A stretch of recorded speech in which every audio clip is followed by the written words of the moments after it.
Donc, je suis Sophia, représentante de l'association Verity. Je vais vous rapporter la parole des parents qui ont perdu leurs enfants suite à ces injections.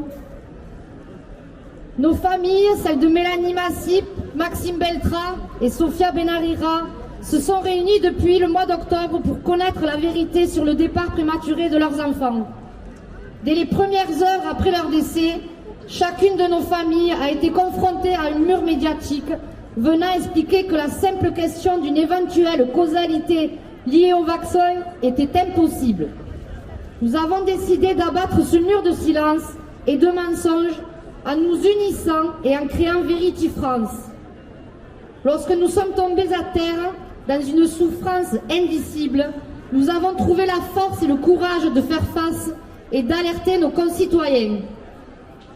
Depuis notre création, plus de 20 000 citoyens de toutes les régions de France nous ont rejoints et chaque jour nos rangs grossissent de nouveaux adhérents.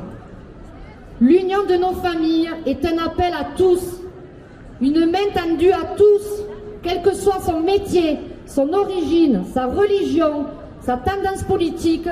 Nous nous adressons avant tout aux hommes et aux femmes de notre pays. Notre association n'a que deux buts: la recherche de la vérité et faire traduire les responsables devant les tribunaux. Pour cela, nous avons besoin de nous organiser, nous structurer, nous unir tous.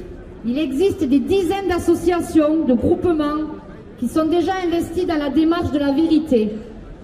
Mais l'atomisation des structures existantes crée la faiblesse et rend inaudibles les arguments et la cause. Nous devons travailler ensemble pour défendre notre intérêt supérieur commun, nos enfants. Nous sommes des millions, chacun peut pendant ses déplacements en transport en commun, pendant ces temps creux, prendre le réflexe de combattre. Nous avons les moyens d'informer, d'argumenter, de convaincre, de chercher des documents pour faire entendre notre message. Face à un peuple éveillé, rien ne résiste. Notre histoire est remplie de moments où une partie de la population est venue éclairer une autre qui s'était égarée sur des chemins sombres étant orientés par des personnes malfaisantes. Il est temps de leur rappeler que nous sommes la France qui ne plie pas, la France indomptable, celle qui regarde droit dans les yeux ses ennemis et qui ne détourne pas le regard. Cette France qui ne laisse pas induire en erreur par des marchands de mensonges, sans limite, sans morale, sans état d'âme, sans empathie, pour lesquels l'être humain est réduit à un numéro. Nous sommes la France qui ne capitulera jamais devant des forces lâches pour apparaître à visage découvert se pensant inaccessibles. Nous allons combattre de façon coordonnée. Ils battront en retraite dans une forme de Béréniza moderne et nous les traduirons devant les tribunaux. Nous refusons que les prénoms d'Éric, Bastien, Mélanie, Sophia, Kylian, Anthony, Eugénia, Tessa, Julie, Mathilde et tant d'autres soient oubliés, soient tués. Nous refusons que leur vie parte dans les limbes de la plus sinistre expérimentation humaine de l'histoire comme étant un simple chiffre du rapport bénéfice-risque.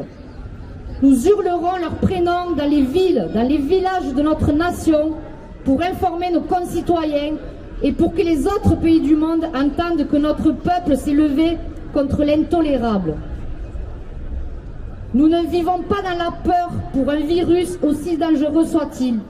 Nous ne vivons pas dans une angoisse volontairement orchestrée par des appareils politiques vérolés qui confisquent nos vies, nos joies, nos sourires et qui divisent nos familles. Nous affronterons, nous combattrons partout, toujours, nous ne céderons jamais et nous gagnerons. Nous sommes un grand peuple, ce pays est le nôtre et nous allons leur démontrer. Merci à tous pour vos soutiens qui nous ont réchauffé le cœur lorsque nous étions dans les abysses de la mort des nôtres. Vive la liberté, vive la vérité, vive le peuple de France. Les familles fondatrices de Verity France.